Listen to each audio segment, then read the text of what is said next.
უნივერსიტეტის 8 სტუდენტი სასწავლებლად ნორვეგიაში გაემგზავრა. ტელემარკის უნივერსიტეტში 5 სტუდენტი ტურიზმის მენეჯმენტს, 3 კი ეკოლოგიის სპეციალობას დაეუფლება.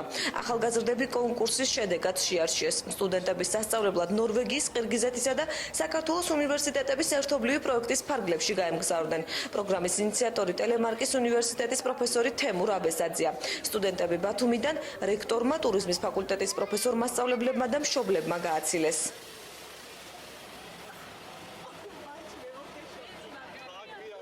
ეს პროგრამა ეხება ტურიზმის ფაკულტეტს.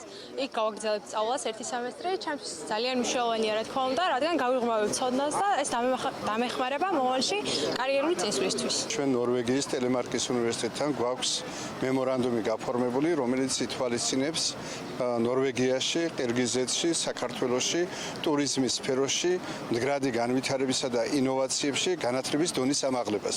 ამ პროექტისა და ამ მემორანდუმის ფარგლებში დღეს ვაცილებთ ჩვენ სტუდენტებს ნორვეგიაში 1 წლის განმავლობაში ისინი გაივლიან სწავლებასა და სტაჟირებას. ისეთ ვიწყებთ ახალ პროექტს, რომელიც იქნება 5 წლის პერიოდში, 5 წლის პერიოდით იქნება და ძალიან ბევრ ბავშვებს ექნება საშუალება ასე რომ გაიარონ სტაჟირება, ასევე პედაგოგებს უნივერსიტეტებში და ჩვენ ვეცდებით რომ სხვა ფაკულტეტებიც ჩავერთოთ ამ პროექტში.